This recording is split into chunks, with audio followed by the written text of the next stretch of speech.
Yo, this hot, this the spot, there it is, pod.com. We're interviewing the best comedians, so tune in quick and get your ears receiving them. We talking about life and life to stream right to you, from the microphone right to your home, dude. Side note, this might get embarrassing, but no, don't sweat, yo, cause there it is.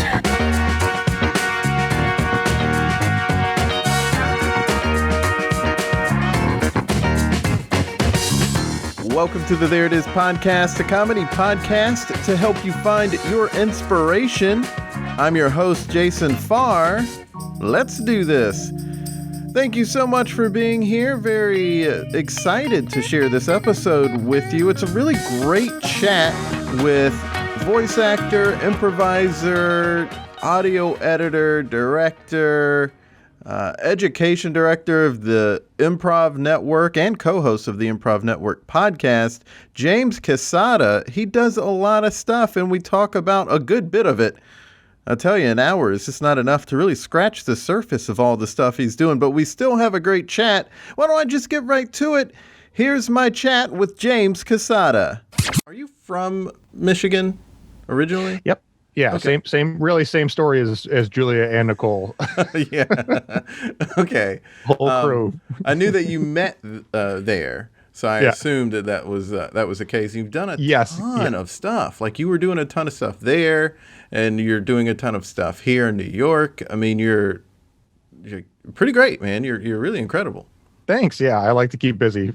Yeah, you do. You keep incredibly busy. Now, did you start a YouTube of the Improv FAQ in the last year? Let's see. I think I started uploading it in like 2019. Oh, okay. And then I launched it and like started promoting it at the beginning of 2020. Mm-hmm. So wherever that, and I think I actually made the channel a few years before that. It had been an idea that I was sitting on for a while. Yeah, and like you have a bunch of stuff on these different platforms. You have a lot of different things on YouTube, but you have a lot of work out there on the internet, and it comes after years of developing as an improviser, as a comedy person, working in audio. So let's go back and talk about where it all sort of began for you. Like me, we both have a background in audio. Did you go to school for that? Like, how did that come into your world? No, and it's just, I've been thinking about this so much recently because I've been applying for jobs, and it just happens that like a lot of the opportunities that I've been getting have been people have been biting on my audio resume more than like my administration resume, which I have like way more experience in. And it's been just kind of cracking me up like that. I'm following the, I'll jump back to how I got started with audio. I started an interest with it. I was writing a show. One of the last shows I did in Michigan was called Now That's What I Call a Show About Music. And we were doing a bunch of different genres and songwriting. And so that's when I started using GarageBand and just like dabbling with software and writing and recording music. And that was about 5 years ago. And that was like when I first got started. Then when I moved here, pretty much the only person I knew in New York was a close friend of mine from college. His name is Colin, and he is a career musician. And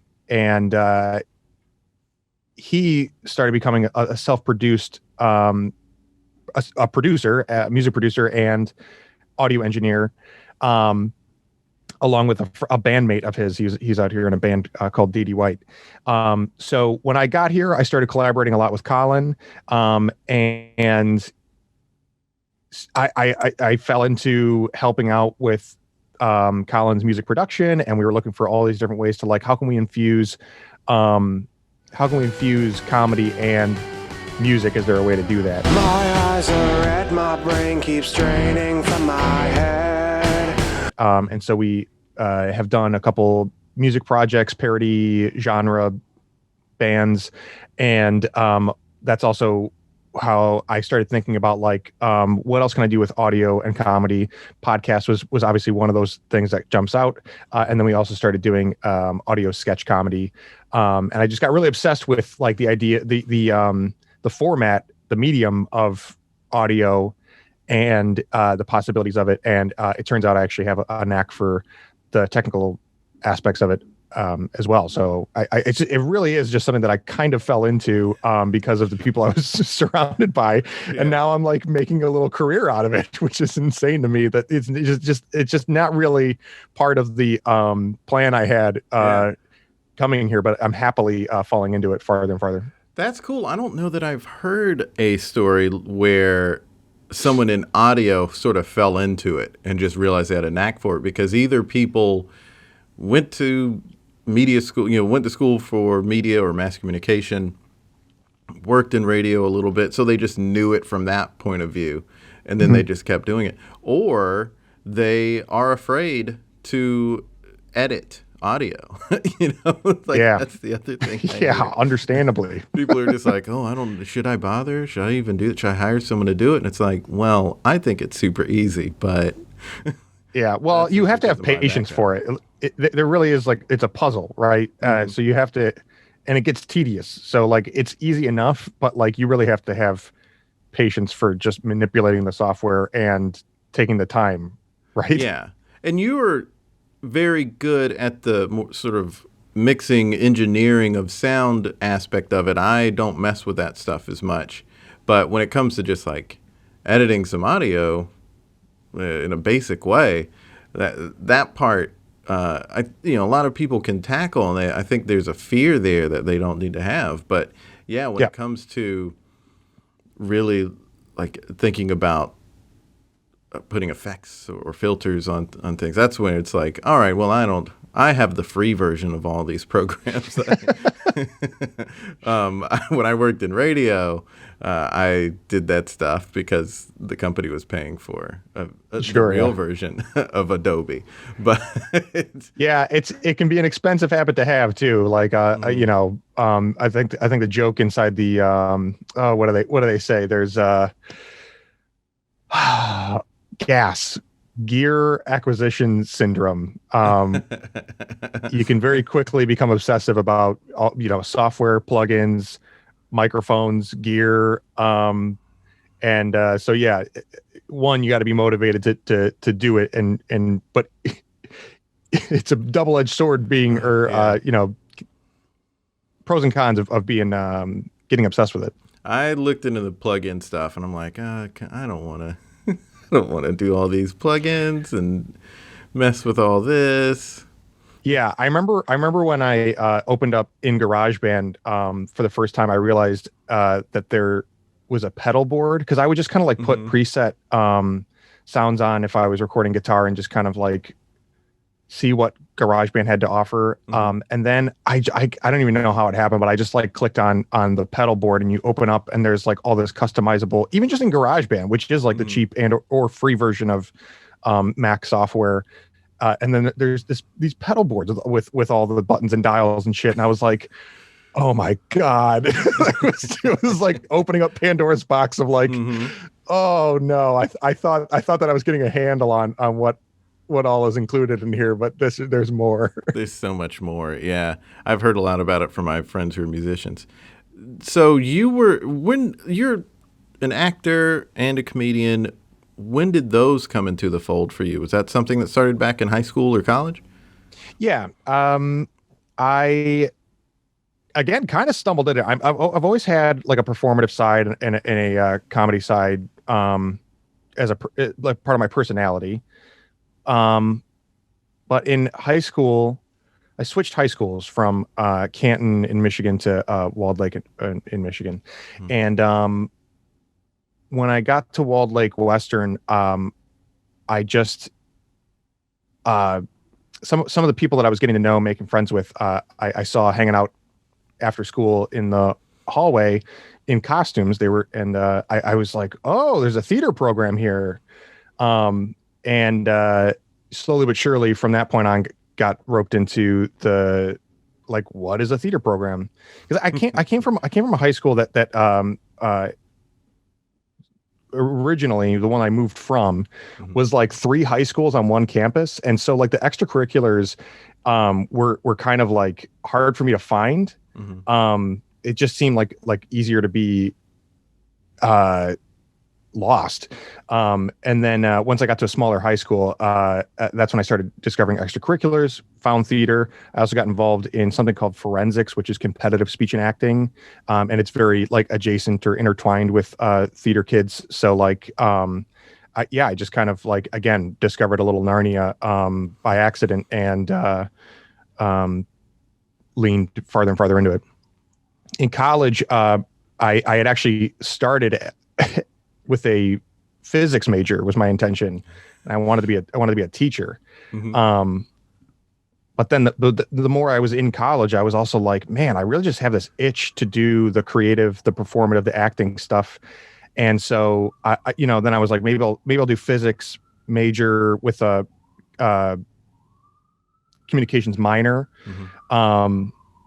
And then I did that for like another year. And then I was like, no, I think I'm going to switch my major to communication and theater arts, which is where I ended up. So again, just like kind of, I don't know. I tried to like do something that seemed a little bit more like job secure or whatever. But I just like couldn't avoid the itch or the pull toward the acting and speaking side. Sure. When you did start getting into comedy, when was that? I mean, like really studying improv and did you do stand up at all? I never did stand up. The way I got into improv was that in one of the courses I took in the theater department was improvisation and role play, and it was actually designed more for teachers. As sort of like a fun, practical way to engage a group, basically. But I really liked the exercises for themselves, and there was a graduate assistant that was teaching the class who did improv. And so when the term was over, I was like, hey, where do I find this stuff? Like, where do you do it? And he invited me out to a place called Go Comedy Improv Theater. And I went, and again, another Narnia. I got there and immediately was like, holy shit, this is awesome. Nice. And you did so much there. I mean, you obviously did improv. I assume you did sketch. But Yes. I know that you also directed. You were getting into directing there. Yeah. And directed some things. That was what I talked about with Nicole and Julia. Yes. The show they did was one that you directed. So yes, definitely a Narnia situation where you're just falling into it so deep. When did you start thinking, oh, I can actually direct? And is that maybe coming from your previous desire to teach? Yeah, definitely. And teaching is still something that I really love, and directing is probably the thing that I am most passionate about and get the most joy artistically out of. So that's definitely stayed with me.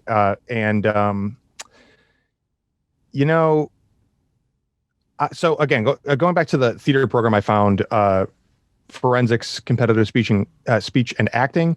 Once I graduated, I had only gotten, because I moved high schools halfway through high school, I only got 2 years of the theater and forensic stuff. So like by the time I graduated, I was like, man, I really want to stay involved in this program. I was going to a college not too far away.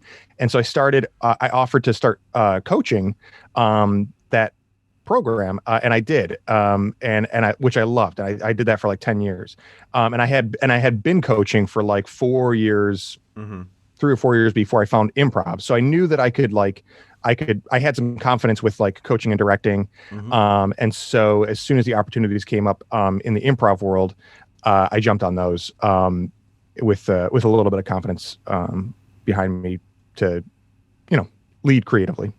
That's dope. So when it comes to coaching and directing, do you have any philosophies that you try to hold dear? Any principles that you always try to lead with?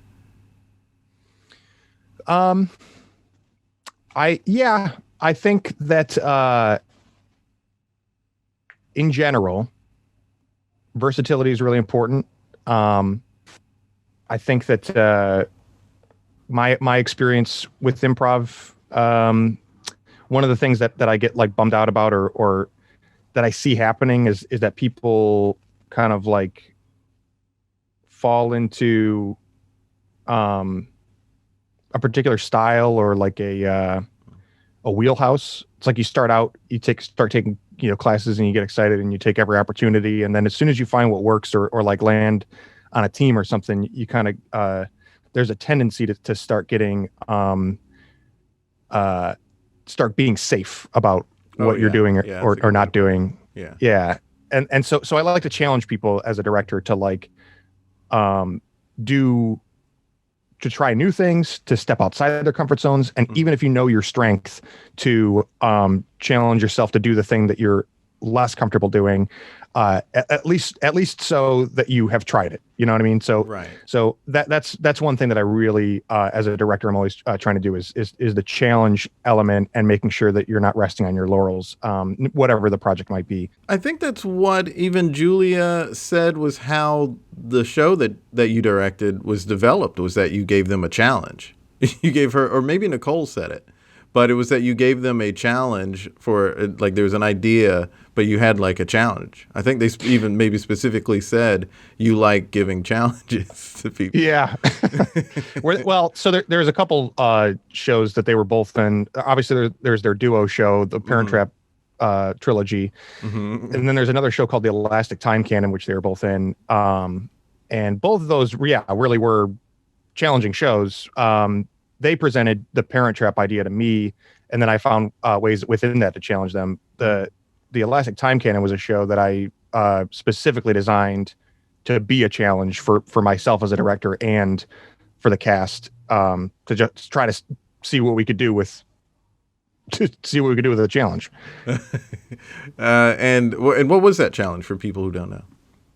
For the Elastic Time Canon, it was basically I wanted to create a show in the Detroit improv community.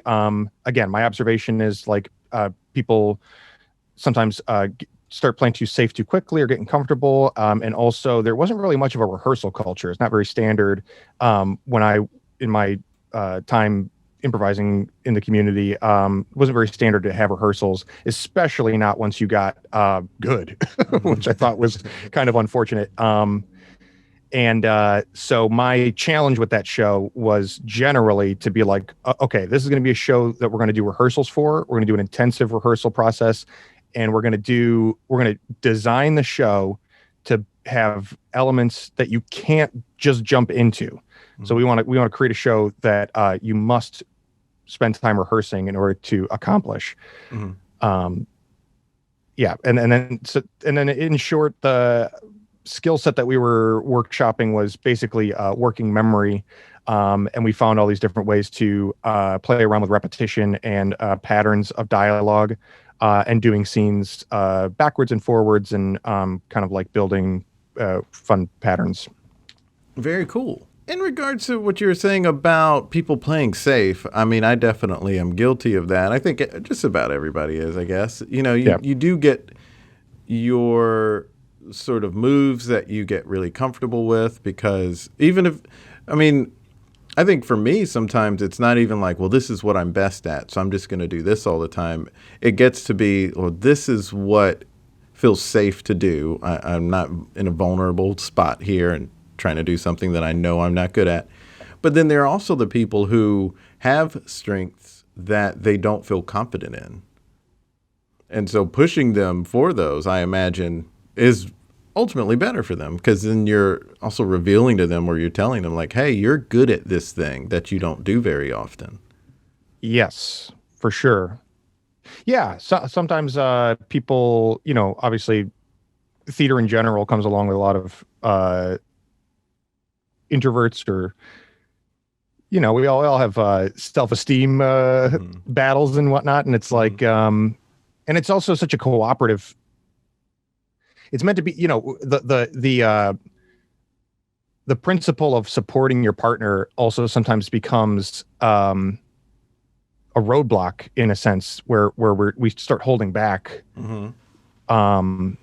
because we're worried about things like steamrolling or taking too much attention or anything like that. And so, yeah, sometimes it is about that of just like you realize that you should do this more or like not hold back. And yeah, also, yeah, like exactly what you said is showing people what they're good at that they might not even see without being able to step outside themselves to see it. Yeah. Yeah, for sure. What were some of the challenges that for yourself that you ended up facing and maybe didn't even realize that you're going to have to as a director? One of the probably the like longest term challenges I've had is just about that. So because I like to challenge people, I get excited about like possibilities and like what the next challenge is. And I often don't take enough time to celebrate the little victories that we have from whatever the last challenge was. So, that translates to either taking time to give like the positive notes as well as the constructive ones. I mean, especially with that Elastic Time Cannon show, after shows, I would just be like, oh, we're so close to nailing it. Like, and I think if we can just do this and this, like, oh, next time's going to be awesome. And I think that's an exciting thing. But then I see the air kind of get let out of some of the cast where they're like, I thought that was pretty good. Like, oh yeah. Can we talk about how awesome it was? Like, oh, for sure. Yeah. Yeah. So that notes after the show, I think they make so much sense because it's fresh. The show is fresh on our minds. We just did it. But then like the downside is when someone's like, oh, wait, I didn't do well with this one. Like I didn't I didn't realize this. But I mean, what are you going to do?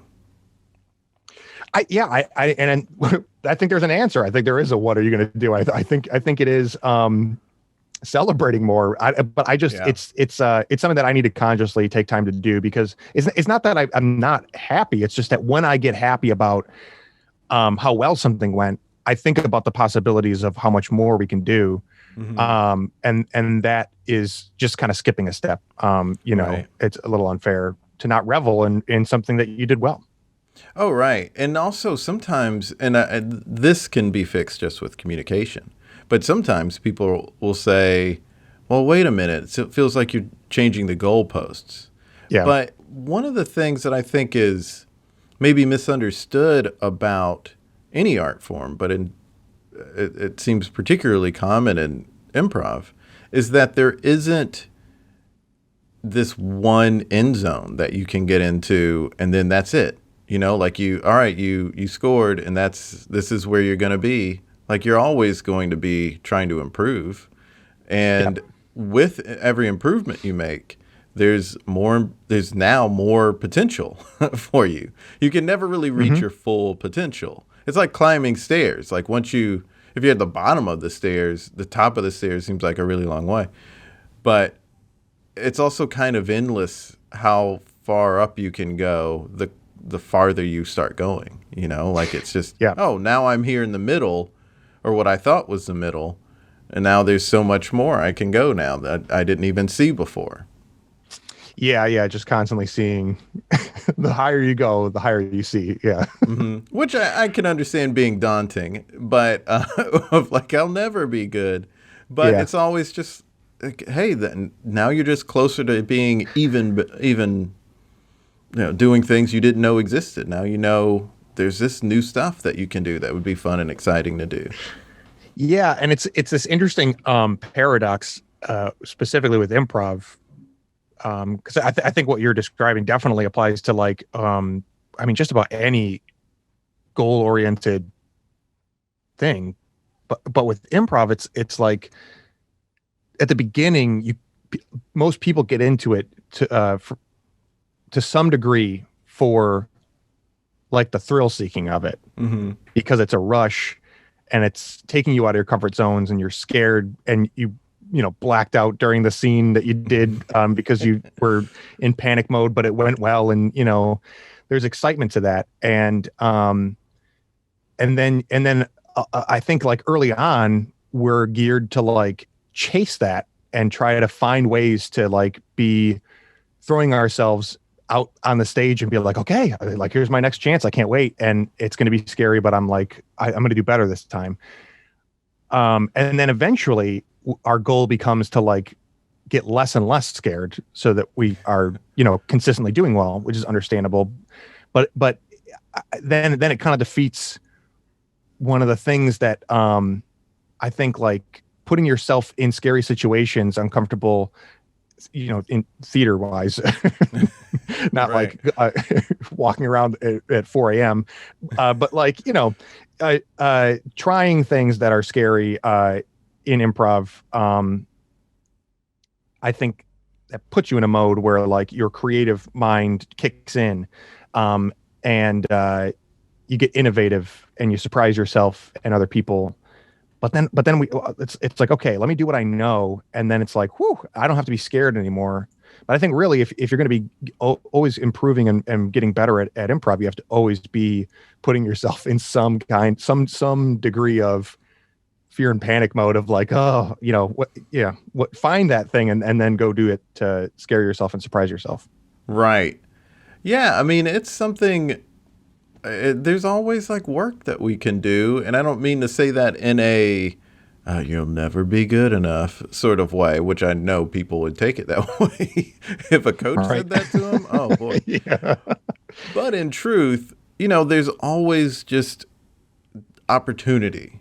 And also some weeks you're going to do better at a particular thing than other weeks. And you just, like I know constantly there's certain things that I just need to be reminded of,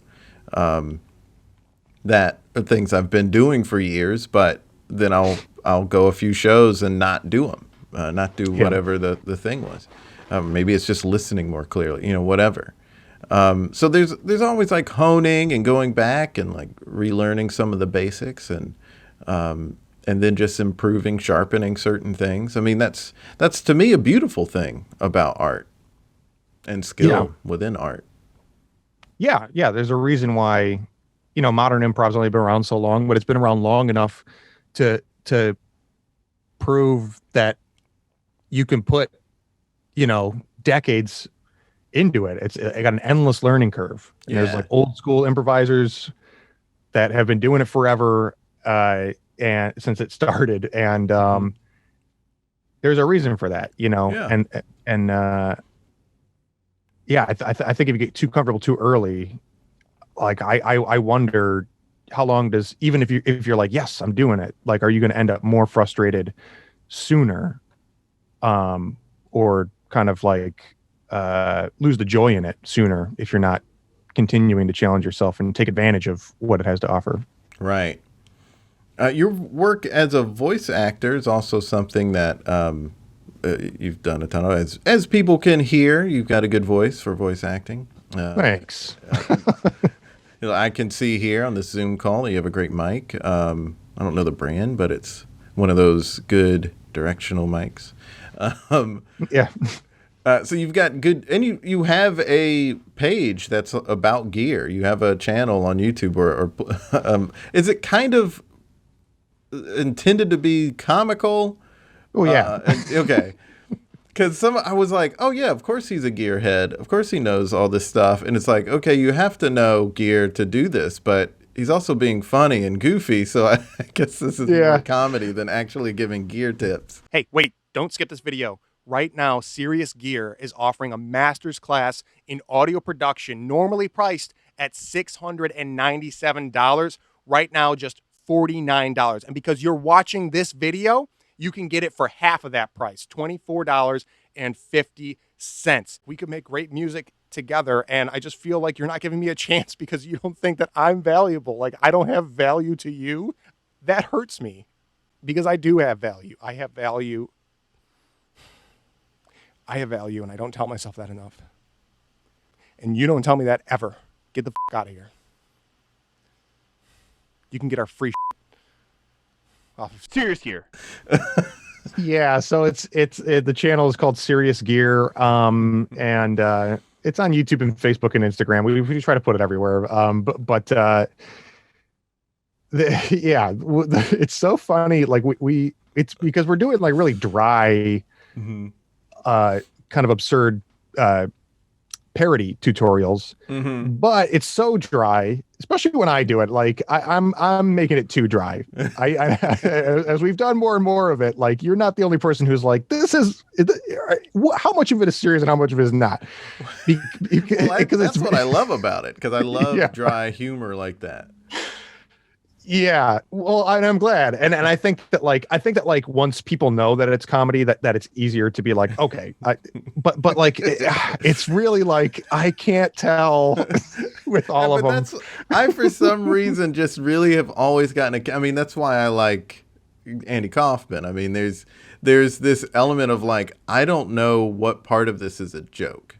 Thank you very much. Yeah. It seems it either all is or only part of it is. But I do get a kick out of those. I love subtle humor like that. Well, cool. Thank you. Yeah. And that's, again, just looking for opportunities to blend comedy and the audio stuff, between Colin and I, and then the third guy on there is Chris. And they had this studio space, and we were all indulging in like learning self-production tools, and we just one day we ended up doing a bit. I think we were trying to do our own like mic comparison to see if it was worth buying some of the like higher end mics, or most popular mics, really. And we just started doing these bits about it, and we were like, let's do a parody channel on this. And then like as it turns out, one of the things that the professional recording studio is most useful for is being a backdrop to these ridiculous bits. And that was part of what made me going in think that it must be serious, because you were in a professional recording studio. So I was like, oh, this is legit. Oh, wow. And then the jokes and the humor started coming. I was like, wait a second. Yeah. But you do that stuff, and you're doing voiceover work, and I mean, all the stuff that we've been talking about. When you're a multi-hyphenate like that, how do you view yourself? Like, if you're saying, like, here's the work I want to do, like, if I could make a bunch of money doing one thing, which one would I pick? Like, which one would it be? Yeah, that really is the $1 million question, right? Like, and I think, the short answer is like right now at this moment, I have been branding myself as a freelance audio engineer, voiceover artist, and comedy creator, and those are still pretty broad. Right. And I know there's that 3 of them too. Yeah. But yeah, it is tough. My dad. When I moved here, as a couple of years after I moved here, and we were talking about like how much time you need to spend in order to like, basically like if you want to do something for a living, treat it like it's your job before it's your job, right? And so we were talking about in that vein, and he was like, anything you're working on, if you want to do something creative professionally, make sure you're spending like at least 30 hours a week working on that thing. And he was like, so like whatever your thing is that you're gunning for. And he goes, and I'm not sure exactly what your thing is, but whatever it is, make sure that you're spending that much time doing it. And great lesson, first of all, but really the little blip that stood out for me was like, oh shit, like what is my thing? Yeah. Like, well, I imagine you got into it the same way I did, where it's like, here are a number of things I can do, and if I can make a little bit with each of them, then maybe that will be what I can live off of. And then sometimes that changes into maybe one of these will just really pop off, and then that could be what I do. Yeah. Yeah. When I was in Michigan, I was with a talent agency, for voiceover and on camera stuff, and I got that through the improv theater, and so I was making money on that, and for the last like 6 months before moving, that was my only job, and that was great, and I was like, okay, like I have again this confidence, this validation to like go do it, and but then you get to a new city and you got to start over, and then really what I start thinking about is that like, okay, I don't have an agency, and I don't have like there's these things that I could aim at, but they're ultimately out of my control. If I can't get access to the auditions, if they happen, then great, but how much time should I really justify spending chasing it if it's ultimately out of my control? And so I get more drawn to like the stuff that I can control and self-produce. And in the what's great is that I can create all this stuff and have a pile of stuff on the internet that I'm happy with and is cool and fun or whatever.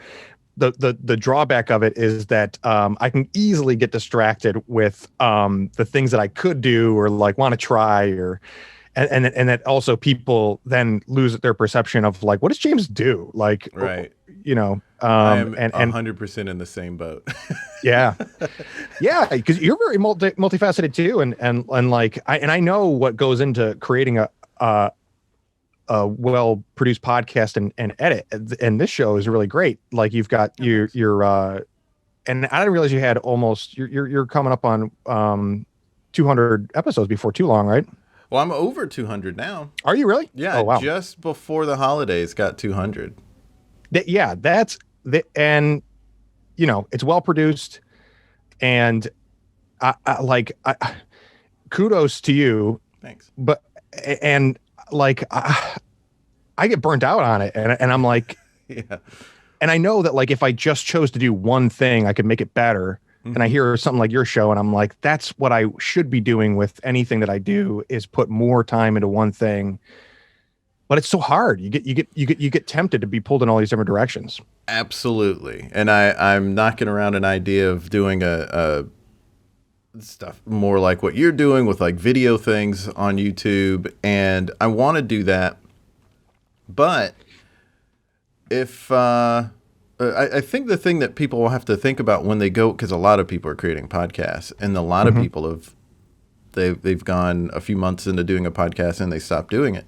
And the thing that I think people have to think about is you got to do it within what you have a capacity to like keep doing and toiling over, because you can overdo it. And a lot of people have maybe it's just like, I'm going to do a TikTok a day, and then like after a couple of months they're like, this is too much, and then they end up not doing it, or just getting burnt out entirely and not doing it at all. And it's like, well, there's a thing you could have been doing a bunch throughout years maybe, but if you if you like spread yourself too thin, then you can end up burning yourself out. Now you're not helping yourself in the way that you wanted to, and that in some cases maybe it's fine that you step away, but there are times I think when someone could have, if they hadn't bitten off more than they could chew, they could have had a lot of growth out of that. So I don't want to put too much on my plate, but I also don't want to not do enough. I guess. Exactly. Yeah. And it's a really tough, it's a tense relationship, right? Because you're like, well, okay, sit and think about what you would want to be spending a full-time day or week doing. Like, what would bring you joy? Like, is it video? Is it audio? Is it stage? And then you're like, well, maybe it's this, but I don't really know because I haven't done enough of it. Or you think like, oh, for sure, podcasting, I would love it. And then you get into it and you're like, well, this is not what I was hoping it would be. So you don't know until you try. And then that makes you want to try more things before you decide what to focus on. And so you don't end up focusing on anything. Right. Oh, right. Yeah. Oh, gosh. I mean, at one point when I started this podcast, I was like, I'll do 2 podcasts a week, 2 different podcasts, not 2 episodes a week. Okay. And then just starting this, I was like, I don't know that I have time to do this other thing right now. And it's still like a fun idea, but it's like I don't want to tackle it. It's 4 years now, over 4 years that I've that I had these ideas at this point, and I'm like, I don't know if I'll ever get to that one now. Yeah, I still have the Facebook and the and probably the Twitter too, but I have just not made them. Yeah. Oh man. And I mean, it's a whole nother can of worms to talk about, like, with every project that you dedicate any amount of time to, you know, you're not going to make any headway. I think most would argue that you wouldn't make much headway without social media. So you got to, like, not only do the project itself, but you got to create the online presence and the social media presence around it too, and manage and maintain that. So it's a tall order to be juggling one, let alone multiple projects at a time. Right. And and there's to do well on social media, you really have to engage in a certain way. And the people I know who've really blown up on social media, it's really like a task and a half. Like I was like with them. Anytime I was around them, they were just like head down in the phone. And it's like, man, I don't know that I want to do that. But if you're doing it alone, that's how you have to do it. I mean, celebrities have teams that are doing that stuff. Justin Timberlake isn't posting himself all the time. It's right. an assistant who's doing it. Which is why I always think it's funny, like when people are getting in his business with his wife or anything, and they'll try to like comment on her Instagram, adding him about something, and it's like, that it's just their assistants reading this stuff, right? Like, right. What are you doing? Absolutely. They don't have this time that you have. No. Yeah. And you shouldn't be taking this time that you're taking to at them. Right. Yeah. No, it's something, like getting all this stuff together. It's fun to do, but if it works, then it's like, great. But when it's like, all right, I'm putting this out there, you have to want to do it. You have to enjoy doing it, because if it's not the thing that's blowing up for you, you can't focus. You can't focus on it if you're hating doing it. Yeah. You can't hate it and it not be doing anything for you. Yeah. And I think that's the other thing too, is just like understanding how much time anything takes to build something successful out of it. Is like it's gonna be a while. If it happens, if you just like are like, I'm gonna try this as a career, a creative endeavor, moving to New York or LA or anywhere and you might get lucky and something might happen for you in the first year or two, but you're absolutely right. You have to love doing the work and it has to be something that you would want to do regardless, because it might take like 10 years, 15 years. Oh, for sure. Oh yeah. I mean, and like a lot of people who, let's say someone who's just doing stand-up, they may be unhappy with those first few years because they want to blow up immediately. But it's like, well, look, it can take 10 or 15 years. So do you want to put that time into it? Justina, girlfriend of the show, she read something. Actually, a mutual friend of ours had posted it, but it was an article that was saying, it was trying to help people realize what it is they really wanted to do. And this author was saying, I wanted to be, when I was in high school or college or whatever, I wanted to be a rock star. So I was like playing guitar, I want to be a rock star. And then I would have dreams of it and everything. But then when it came to like playing live, I thought it was like a chore to lug the equipment around and do all that stuff. And it's like, okay, I realized I didn't actually want to do the stuff that's required of you in order to be a rock star, to be a musician. And it really makes you sort of think about that, right? Like, if I don't want to do these things that are required for the outcome I want, then maybe I don't really want that thing. Yeah. Yeah, because there's this has been coming up in conversations with friends of mine too. Is like there's no clean, perfect, neat and tidy, 100% joyful way to try to make a career out of something you love. Right. There's gonna be crap you got to deal with. You got to be lugging your instruments. You got to be doing the social media. If those are not things that you like, or if there are things that you dislike, you have to like what you're doing, why you're doing it. Mm-hmm. That much more to outweigh the burden of the stuff that you're doing. So like, yeah, it is so important to like take time to really think, like feel out what you're drawn to and most passionate about, to put up with the stuff that it takes. Right. For sure. Oh, for sure. Well, I feel like there's so much I could talk to you about. But we've reached the end of the episode, and it's now time to create something together. Cool. One thing that was sticking out to me, and maybe you have a different idea, and we could do that if you would prefer, but I was wondering, because we were talking about you coaching people to challenge them. I was wondering if there was a way that we could sort of demonstrate that, like what sort of things people can look for to challenge themselves. Yeah. Okay. Yeah, I like that. It's an interesting question because it's very, I guess I'm trying to think of a way that it's to make it like applicable no matter what you're doing. I suppose we would probably want to think about things creatively, right? I mean, right. Not just like a workout plan. Right. Well, let's narrow it down to maybe improvisers. Okay. Let's say like, because I do feel that everyone could sharpen the edges or have some refine some things about what they're doing, but maybe they don't know where to look, or maybe there's some things in the back of their head that they're trying to ignore. Like, how could we help an improviser figure this stuff out?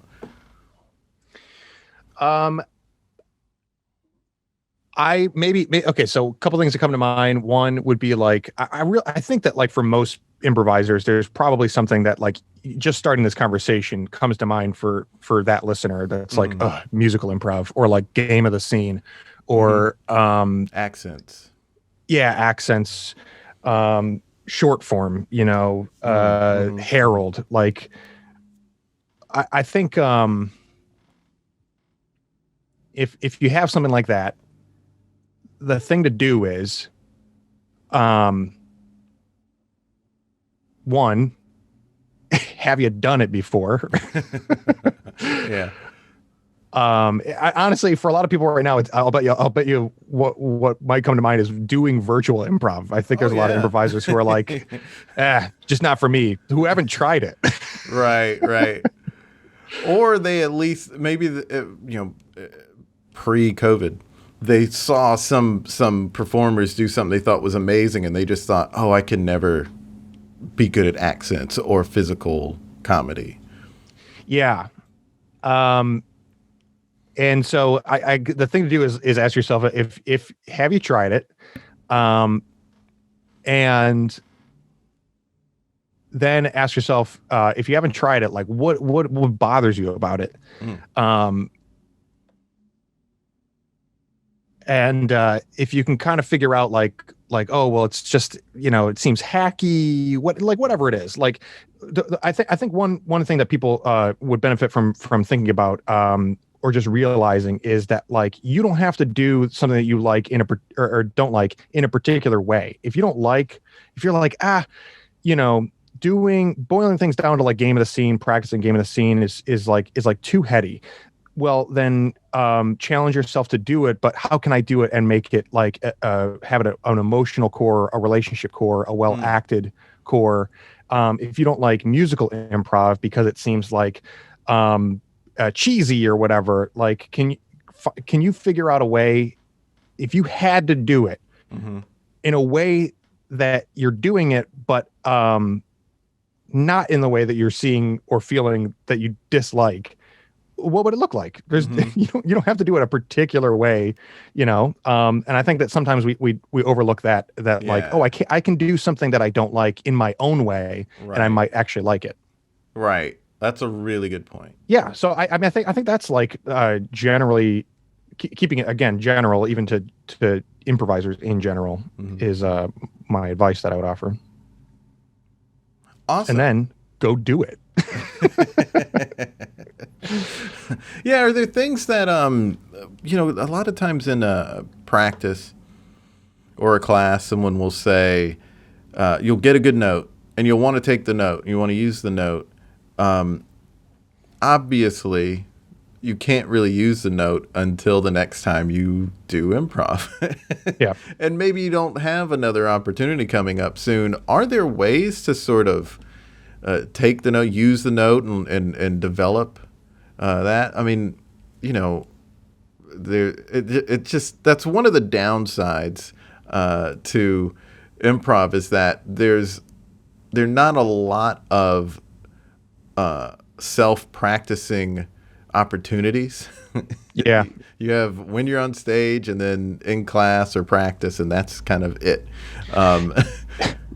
Yeah, and even if you can, it's like this, and this is the tough thing about virtual improv too, is that like even if you can be like, okay, I got me and one other person or a group of people, it's tough to like recreate the pressure or the condition of being under the audience, which tends to be very important with a lot of challenges and stuff. It's like you need the same stakes there too. So not only do you need people to collaborate with, you need an audience, right? To really get it right. And there's certainly certain things that you can do alone, like if it's maybe coming up with a bunch of ideas off of a suggestion, you can sit alone and do that. And I think in Mick Napier's first improv book, he has a list of things that like activities and practices you can do alone.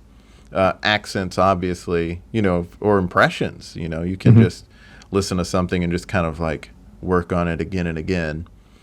But how do you more intently listen? How do you practice listening better, or whatever?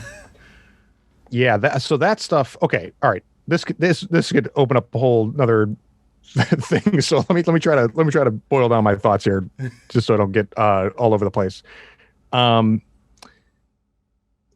Here's my most practical offer is that don't think about it in terms of improvising. Think about practical skills that you can hone objectively. And that's actually something that I like to do a lot with directing too, is like in terms of doing things that are challenging. It's like when we're rehearsing, have objective goals and aim at them, pass or fail, you'll get better the more that you try it. So like, what you got to find those objective things. And I think that a couple things that I would offer for the examples that we named is like, let's say music is pretty obvious. It's like, if you are uncomfortable with musical improv, learn some songs, learn to sing a song, learn a little bit of music, try to learn a song to sing well. If that's what you're hung up on, is like, I'm not a good singer, or like, I just feel weird, and then maybe learn a song and then start harmonizing with it. And then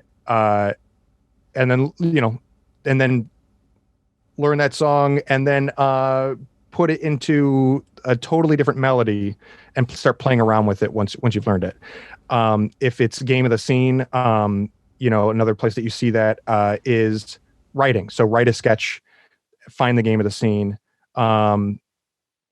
or watch online improv, not necessarily virtual improv, but like shows that have been taped, and look for the game of the scene in a scene, just to kind of like see if you can do it and train your brain to think that way. Or look at SNL sketches and be like, what was the game of that scene? Another thing that I'll generally offer that I think is really helpful is like voiceover and self-recorded stuff. The condition of having an audience the closest thing that I can suggest to getting that feeling, then those stakes, is the record button.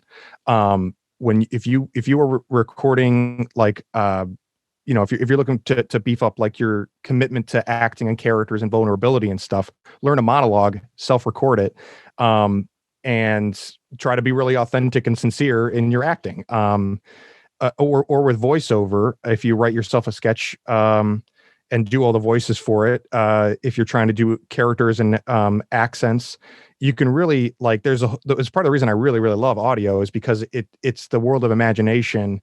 And so you can bend reality a lot the same way that you can without costumes and props and improv in the audio only world of characters. So, like, see if you can just kind of play around with the character and the imagination world, recording yourself doing bits, and see where that takes you. That's as succinct as I can get. Well, that was a lot of really great practical advice. There it is, James. I hope so, yeah. Oh, it totally was. Thanks so much for being on the podcast, James. Yeah, thank you so much for having me, Jason. It's a really great show. I love it a lot, and it's been a pleasure to talk with you. Really awesome having him on. James is incredible. He does so much stuff, and you should check it out. As I mentioned, he is the education director of the Improv Network and the co-host of the Improv Network podcast. Go to theimprovnetwork.org to find out more about that. It's a great resource. Also, check out James's stuff on soundsfunnyrecords.com. He's got a good bit on there, and we have links in the bio for that. Also, you can check out on Instagram at Sounds Funny Records and at Serious Gear. Don't forget to follow us at There It Is Pod on Twitter, Facebook, and Instagram. And why don't you check out our comedy lifestyle newsletter? It's free, so check it out. Until next time, be good to each other. The music for the theme song was created by Neil Brooks. The rap was written and performed by Nick Acevedo. The logo for There It Is was created by Jeff Prater. The There It Is podcast is produced by Jason Farr.